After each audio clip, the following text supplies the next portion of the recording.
Hello students. Today we will learn about the first chapter of our 12th English textbook, and the first text lesson is An Astrologer's Day, which is written by R.K. Narayan. विद्यार्थी मित्रांनो, आज आपण आपल्या इंग्रजीच्या सिलेबसमधला 12वीचा पहिला धडा and astrologer's day जो R.K. Narayan यांनी लिहिलेला आहे तो आपण आज बघणार आहोत. Let us see the introduction of the writer. R.K. Narayan 1906 to 2001, Rasipuram Krishnaswami Iyer. Narayan Swamy was one of the best known novelists among Indian English writers. He is the author of 14 novels, 5 volumes of short stories, and a number of travelogues, and has a collection of non-fiction to his credit. He also wrote his memoir, My Days, 1975. Narayan created the imaginary town of Malgudi, where realistic characters in a typically Indian setting lived amid unpredictable events. His humor and energy of ordinary life. His stories are characterized by a simple style and subtle humour. R.K. Narayan Rasipuram Krishnaswami Iyer, Narayan Swami असंही म्हणतात. ते एक भारतीय इंग्रजी लिखाण करणाऱ्या लेखकांमधले एक नामवंत नॉव्हेलिस्ट आहेत, कादंबरीकार आहेत. त्यांनी 14 नॉव्हेल लिहिलेले आहेत. त्याचबरोबर 5 व्हॉल्यूम शॉर्ट स्टोरीजच्या लघुकथांच्या 5 व्हॉल्यूम्स त्यांचे प्रसिद्ध आहेत. आणखी प्रवास वर्णन ट्रॅव्हलॉग पण त्यांनी बरेच लिहिलेले आहेत. आणि त्यांच्याकडं एक नॉन फिक्शन काल्पनिक एक कलेक्शन आहे त्यांच्याकडं. आणि त्यांनी ते मेमोयर म्हणजे written in account of my days नावाचं मेमोयर आहे. 1975मध्ये त्यांनी ते क्रिएट केलेलं आहे की ज्याच्यामध्ये त्यांनी एक काल्पनिक गाव मालगुडी नावाचं गाव की ज्या ठिकाणी आपल्याला सभोवतानी दिसणारे वेगवेगळे कॅरेक्टर्स, वेगवेगळ्या व्यक्ती तितक्या वल्ली असं आपण म्हणतो तसे वेगवेगळे कॅरेक्टर्स भारतामध्ये राहणारे आणि त्याच्याबरोबर येणाऱ्या वेगवेगळ्या घटना आपल्याला त्या ठिकाणी त्यांनी इथे ह्या मालगुडी डेज, माय डेजमध्ये मालगुडी डेज नावाची सिरियल पूर्वी येत होती टी व्हीवरती. ही ते R.K. नारायण यांच्याच बुकवरती असणारे त्या स्टोरीज होत्या. त्यांच्या स्टोरीज ह्या मानवी जीवन आणि त्याच्यामधला असणारा ह्युमर, विनोद, मानवी जीवन जगत असताना त्यांच्यामध्ये असणारा चैतन्य, ह्या सगळ्या गोष्टी सिंपल अगदी साध्या सोप्या भाषेमध्ये आणि इतक्या साध्या विनोदात्मक पद्धतीनं त्यांनी ह्या पुस्तकामध्ये मांडलेल्या आहेत. Narayan was introduced to American readers in 1952 by the Michigan State University Press. These include Swamy and Friends, The Bachelor of Arts, The Dark Room, An Astrologer's Day, and other stories. Mr. Sampath, The Financial Expert, Waiting for the Mahatma, The Guide, and many other books. Narayan ह्यांचा 1952मध्ये Michigan state university प्रेसमध्ये त्यांचं काही जे काम होतं ते सुद्धा प्रसिद्ध झालेले आहेत. वेगवेगळ्या स्टोरीज त्यांच्या प्रसिद्ध झालेल्या आहेत. स्वामी अँड फ्रेंड्स असेल, बॅचलर ऑफ आर्ट्स असेल, डार्क रूम असेल, ॲन ॲस्ट्रॉलॉजर्स डे जी स्टोरी आपण इथं बघणार आहोत ते ॲस्ट्रॉलॉजर्स डे असेल किंवा आणखी काही इतर स्टोरीज, मिस्टर संपत, financial expert, waiting for the Mahatma आणि गाईड, आणखी बरेचसे बुक्स त्यांचे त्या ठिकाणी मिशिगन स्टेट युनिव्हर्सिटी प्रेसनं पब्लिश केलेले होते. हिज नॉव्हेल द गाईड वोन हिम द साहित्य academy award in 1961, the most coveted literary honor in India. His writing is distinguished by humor and unoffending irony, a unique Indianness and simplicity which is utterly charming and authentic. Narayan typically portraits the peculiarities of human relationships and the ironies of Indian daily life. His style is graceful, marked by genial humor, elegance and simplicity. त्यांचं guide नावाचं the guide नावाचं जे novel आहे त्या नॉव्हेलला साहित्य अकादमीचा जो सर्वोत्कृष्ट अवॉर्ड असा म्हटलं जातं तो अवॉर्ड त्यांना देऊन सन्मानित करण्यात आलेला आहे. त्यांच्या लिखाणामध्ये त्यांचं जर प्रसिद्ध कुठलं असेल किंवा प्रसिद्ध कशामुळे मिळालं असेल तर ते आहे ह्युमर, त्याच्यामध्ये असलेला विनोदाचा हा भाग. आणखी अनअफेंडिंग आयरनी म्हणजे कुणालाही न दुखवणारा उपहास असतो पण त्यानं कुणाला वेदना होणार नाहीत असा उपहास. त्याच्यामध्ये असणारं पूर्ण इंडियननेस आणि सिम्प्लिसिटी, साधेपणा त्या कॅरेक्टर्स असतील किंवा त्या स्टोरीमध्ये असलेला सिम्प्लिसिटी आणि इंडियननेस, भारतीय त्या ठिकाणची सगळी वैशिष्ट्य तुम्हाला पाहायला मिळतील. आणि त्यांनी इतक्या सुंदर पद्धतीनं अगदी रियल जिनियस म्हणूया ऑथेंटिक पद्धतीनं अस्सल लिखाणामधली अस्सल सिम्प्लिसिटी त्यांच्यामध्ये आपल्याला पाहायला मिळते. चार्म आहे, चैतन्य असते त्याच्यामध्ये. आणि ह्या नारायण यांनी आपल्या ह्या लिखाणामध्ये भारतीय लोकांशी एकमेकांशी असणारे रिलेशनशिप, नातेसंबंध, त्याचबरोबर दैनंदिन जीवनामध्ये असणाऱ्या उपहासाच्या गोष्टी अगदी आकर्षक पद्धतीने ग्रेसफुली त्यांनी मांडलेले आहेत. त्याच्यामधला असणारा जेन्युअल ह्युमर, अस्सल असणारा विनोद, त्याच्यामध्ये असणारे एलिगन्स, ग्रेसफुलनेस, आकर्षकपणा आणि सिम्प्लिसिटी ही त्यांच्या लिखाणाची स्टाईल आहे. हे तुम्हाला विद्यार्थी मित्रांनो हे तुम्हाला समजलं असेल. आता आपण डायरेक्ट ह्या लेसनला सुरुवात करतो आहे. An astrologer's day. What do you mean by an astrologer? Astrologer कशाला म्हणायचं? ॲस्ट्रॉलॉजर म्हणजे काय? कोण असतो ॲस्ट्रॉलॉजर? ॲस्ट्रॉलॉजर म्हणजेच जो भविष्य सांगतो त्याला आपण ॲस्ट्रॉलॉजर म्हणतो. An astrologer's day. Punctually at midday he opened his bag and spread out his professional equipments which consisted of a dozen cowrie shells, a square piece of cloth with obscure mystic charts on it, a notebook, and a bundle of Palmyra writings. His forehead was resplendent with sacred ash and vermilion, and his eyes sparkled with a sharp abnormal gleam which was really an outcome of a continual searching look for customers, but which his simple clients took to be a prophetic light and felt comforted. The power of his eyes was considerably enhanced by their position placed as they were between the painted forehead and the dark whiskers which streamed down his cheeks. Even a half-wit's eyes would sparkle in such a setting. To crown the effect, he wore a saffron-colored turban around his head. This color scheme never failed. दुपारची वेळ होती, भर दुपारची वेळ होती आणि आपल्या ह्या ॲस्ट्रॉलॉजरनं त्याची बॅग उघडली, त्याची पोतळी काढली आणि त्याच्या व्यवसायाचे असणारे सगळे जे काही इक्विपमेंट्स होती, साहित्य होतं ते मांडायला त्यानं सुरुवात केली.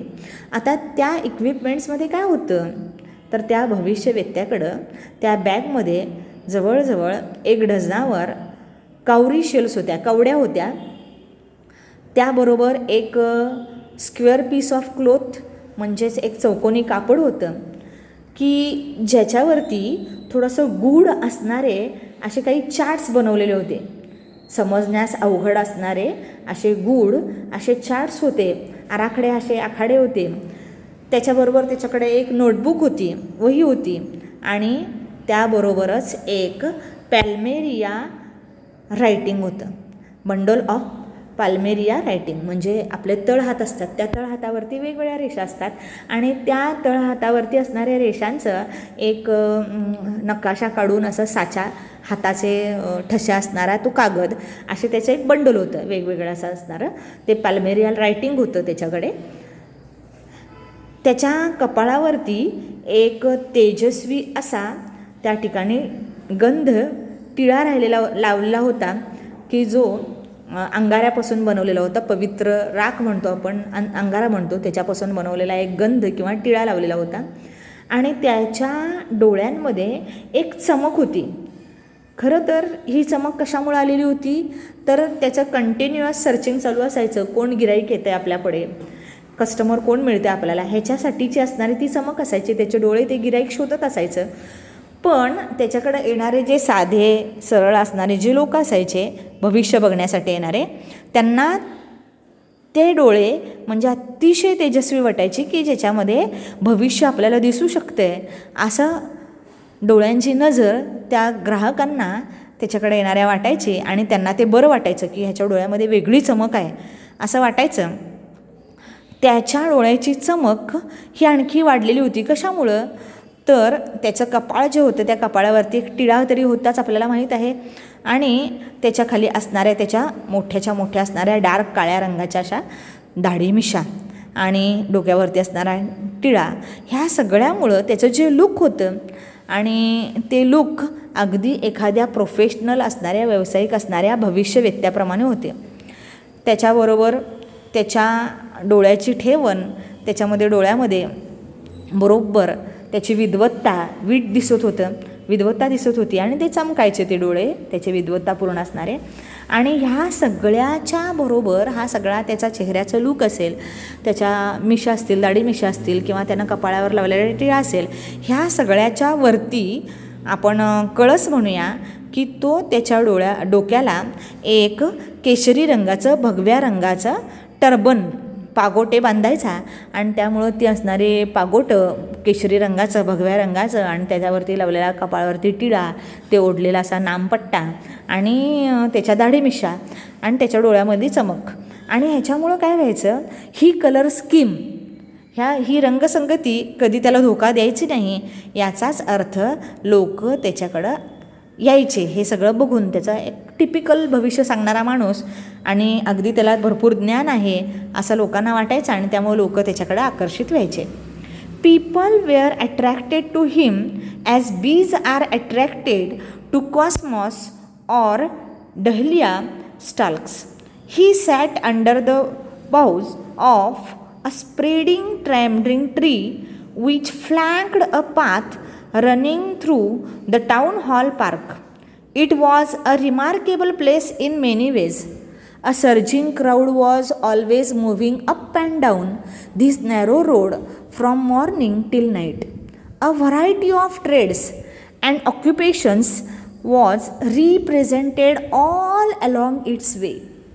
Medicine sellers of stolen hardware and junk, magicians, and above all, an auctioneer of cheap cloth who created enough din all day to attract the whole town. Next to him, in vociferousness, came a vendor of fried groundnut who gave his ware a fancy name each day, calling it Bombay ice cream one day, on the next Delhi almond, and on the third Raja's delicacy, and so on and so forth, and people flocked to him. कसं होतं, ह्या सगळ्या त्याच्या कलरचा जो असणारा त्याचा ॲट्रॅक्टिव्हनेस होता यामुळं लोक त्याच्याकडे ॲट्रॅक्ट तर व्हायचेच. जसं मधमाशा आपल्या असणाऱ्या त्या फुलांच्या असणाऱ्या फांद्या, डलिया म्हणलेला आहे त्याला, डहलिया, त्या फांद्यांकडं जसं आकर्षित होतात तसे त्याच्याकडं लोकंसुद्धा आकर्षित व्हायचे. आता हा बसायचा कुठे तर एक फुटपाथ होता आणि त्या फुटपाथच्या बाजूला एक मोठं विस्तीर्ण पसरलेलं असं छान मोठं चिंचेचं झाड होतं आणि त्या झाडांच्या फांद्यांची सावली तिथं आलेली असायची आणि दोन्ही बाजूला त्या झाडांच्या फांद्यांची सावली आलेली असायची की ज्या रस्ता टाऊन हॉल पार्क जे होतं तिथून येणारा तो फुटपाथ होता त्या ठिकाणी तो असायचा. आता ही प्लेस अगदी मुक्याची जागा होती. का मुक्याची जागा होती तर या ठिकाणी भरपूर गर्दी व्हायची. वर खाली इकडे तिकडे जाणारे लोक भरपूर असायचे. सकाळपासून ते अगदी संध्याकाळपर्यंत भरपूर व्यवसाय त्या फुटपाथवरती चालायचे आणि वेगवेगळ्या प्रकारचे असायचे. म्हणजे तिथं औषध विक्रेता असायचा, त्यानंतर चोरी करून आणलेल्या ज्या वस्तू हार्डवेअर असायच्या त्याच्या वस्तू असायच्या, त्याच्यानंतर मॅजिशियन असायचा, जादूचे खेळ करणारा असायचा, त्याबरोबर एखादा स्वस्त कपड्यांचे लिलाव करणारा, अगदी स्वस्तात कपडे विकणारा तो लिलाव करणारा माणूस असायचा की जो मोठमोठ्यानं ओरडून लोक गोळा करायचा. हे सगळ्या गोष्टी आपल्या ह्या भविष्य सांगणाऱ्याच्या पथ्यावरती पडलेल्या असायच्या. त्याच्याच पुढच्या बाजूला एक मोठा आवाज करणारा व्हिसिफिरियसनेस म्हणलेला आहे, लाऊड अँड नॉइझी, मोठा आवाज करणारा एक वेंडर होता, विक्रेता होता. तो काय विकायचा तर भाजलेल्या शेंगा विकायचा. पण त्या भाजलेल्या शेंगांसाठी त्याची वेगवेगळी नावं तयार असायची. दररोज वेगवेगळ्या नावानं त्या आपल्या भाजलेल्या शेंगांसाठी तो ओरडायचा. कधी त्यांना बॉम्बे आईस्क्रीम म्हणायचा एके दिवशी, तर दुसऱ्या दिवशी त्याचं नाव असायचं दिल्ली आल्मंड आणि तिसरी दिवशी राजाज डेलिकसी. अशा वेगवेगळ्या नावानं लोकांना तो आपल्या शेंगा घेण्यासाठी आकर्षित करायचा. आणि next to him was our astrologer, आणि त्याच्याच बाजूला आपला ॲस्ट्रॉलॉजर बसलेला असायचा. आणि त्यामुळं काय व्हायचं, लोकांचे थवेच्या थवे ह्याच्याकडं गोळा व्हायचे, ह्याच्याकडं जमा व्हायचे, ह्या आपल्या भविष्यवेत्याकडं. A considerable portion of his crowd dallied before an astrologer too. The astrologer translated his business by the light of a flare which crackled and smoked up above the groundnut heap nearby. Half the enchantment of the place was due to the fact that it did not have the benefit of municipal lighting. The place was lit up by shops light. One or two had hissing gas light, some had naked flares stuck on poles, some were lit up by old cycle lamps, and one or two, like the astrologer, managed without lights of their own. It was a bewildering crisscross of light rays and moving shadows.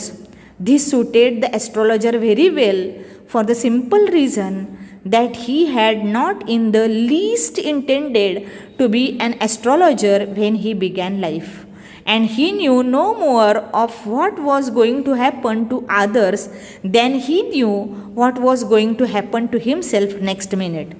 He was as much a stranger to the stars as were his innocent customers. Yet he said things which pleased and astonished everyone. That was more a matter of study, practice, and shrewd guesswork. All the same, it was as much an honest man's labor as any other, and he deserved the wages he carried home at the end of the day. ह्या सगळ्या गोष्टींमुळं त्याच्याकडं थवेच्या थवे यायचे आणि त्या गर्दीतले जे थवे असायचे ते बरोबर तिथल्या गर्दीतून पुढे पुढे येत आपल्या ॲस्ट्रॉलॉजरसुद्धा यायचे. आणि ॲस्ट्रॉलॉजरचा बिझनेस कसा चालायचा तर नंतर संध्याकाळच्या वेळेला जेव्हा अंधार पडायचा तरीसुद्धा तो रात्रीपर्यंत काम करत राहायचा. तर तो कसा चालायचा तर त्या ठिकाणी जी काही जाळ किंवा बत्ती असायची की जी ग्राउंडनट सेलर जो होता तो शेंगा विकणारा माणूस त्यानं तो तयार केलेला असायचा. ते शेंगा भाजण्यासाठी दिवा पेटवलेला असायचा, चूल पेटवलेली असायची, त्याच्यामधून धूर वगैरे यायचा आणि त्या शेंगा भाजण्याचा कडकड आवाज येत असायचा आणि तो धूर जो त्याच्यापर्यंत यायचा असं धुक्कट वातावरण तयार व्हायचं. हे सगळं वातावरण त्याच्यासाठी पोषक असायचं कारण त्याच्या बाजूला कुठलीही म्युन्सिपल लाईटिंग नव्हती आणि त्या ठिकाणी पेटवलेला छोटा दिवा असेल त्या ग्राउंडनट सेलरनं आणि त्याच्यातून येणारा धूर, त्यामुळं एक गूढ वातावरण तिथं तयार झालेलं असायचं. जवळपास जी दुकानं असायची त्याच्या दुकानाच्या त्या ठिकाणी दारात लाईट लावलेले असायचे. काही वेळेला त्या ठिकाणी गॅसच्या बत्त्या पूर्वी मिळायच्या, गॅस बत्ती लग्नामध्ये वगैरे डोक्यावरती घेऊन त्या गॅस बत्त्या जायचे, तशा बत्त्या काही लोकांनी लावलेल्या असायच्या. काही ठिकाणी त्या बत्त्यांना बाहेरच्या बाजूला जी जाळी बसवलेली असायची ती जाळीसुद्धा नसायची. आणि काही लोकांनी जुन्या सायकलीच्या पुढं लॅम्प असायचे, ते लॅम्प पेटवून ठेवलेले असायचे. आणि त्यामुळं जरी ॲस्ट्रॉलॉजरकडं स्वतःची लाईट नसली तरीसुद्धा ह्या सगळ्या लाईटचा त्याला उपयोग व्हायचा. आणि थोडंसं अंधारमय वातावरणच त्याला महत्त्वाचं असायचं. कारण का आपला हा जो ॲस्ट्रॉलॉजर होता तो काही ॲस्ट्रॉलॉजर इतका शिकलेला वगैरे नव्हता, भविष्यवेत्ता असा शिकलेला नव्हता. हे सगळं वातावरण त्याला बरोबर सूट व्हायचं. कारण का त्यानं जेव्हा हे ॲस्ट्रॉलॉजर म्हणून लाईफ चालू केलं तेव्हा त्याला कुठलीही ह्या भविष्य कसं सांगायचं ह्याची कुठलीही आयडिया नव्हती. त्याला स्वतःला दुसऱ्या क्षणाला काय होणार हे त्याला स्वतःला माहीत नव्हतं. तो लोकांचं भविष्य काय सांगणार असा हा भविष्यवेत्ता होता की जो त्याचे जे इनोसंट कस्टमर्स जे यायचे ते जसे अनभिज्ञ होते आपल्या लाईफमध्ये काय घडणार आहे, तसाच आपला हा ॲस्ट्रॉलॉजरसुद्धा अनभिज्ञ होता. त्याच्या लाईफमध्ये नेक्स्ट काय होणार आहे ते त्याला माहीत नव्हतं. आणि तरीसुद्धा तो जे सांगायचा ते लोकांना आवडायचं, कस्टमर्सना आवडायचं. आणि कस्टमरना वाटायचं की हे अगदी बरोबर सांगायला लागला, हे बरोबर मला चफलक बसतंय. आणि मग तो त्यांना अभ्यासांती त्याला ते तयारी झालेली होती त्याची, हे प्रॅक्टिसनं आलेलं होतं. हे शेवटी एक श्रूड गेसवर्क होतं, तर्कसंगती होती त्याची. तो अगदी लोकांना ओळखत होता, लोकांचं तर्क बाळगत होता. आणि त्याबरोबरीनं तो काय करत होता तर प्रयत्नपूर्वक त्यानं हे सगळं शिकलेला होता. हळूहळू अनुभवातून तो सगळं त्याला आलेलं होतं. प्रामाणिकपणे तो त्या ठिकाणी बसून असायचा आणि लोकांना मार्गदर्शन करायचा भविष्याबद्दल, जरी त्याला ते माहीत नसलं तरीसुद्धा गेसवर्क करून आणि काम करायचा. आणि त्या कामाप्रमाणे त्याला पैसे मिळायचे आणि त्यामुळं बऱ्यापैकी पैसे घेऊन तो संध्याकाळी घरी परतत असायचा. असा हा आपला ॲस्ट्रॉलॉजर होता. तुम्हाला हे समजलं असेल. अवघड शब्द वगैरे आपण नंतर बघूयात. हा भाग तुम्ही पुन्हा पुन्हा वाचा, पुन्हा ऐका, म्हणजे तुम्हाला ह्याच्याबद्दलचं सगळं लक्षात येईल.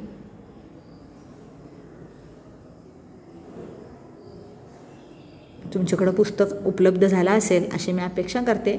आणि पुस्तकामध्ये तुम्ही हे बघू शकता आणि हे ऐका आणि हे वाचा. काही शंका असेल, अडचणी असतील तर तुम्ही कॉमेंट बॉक्समध्ये त्या मला विचारू शकता. माझ्या पर्सनल व्हॉट्सअप नंबरवरती तुम्ही कॉन्टॅक्ट करू शकता. आपण नेक्स्ट पिरियडला आपण पुढचा भाग बघूयात. Till then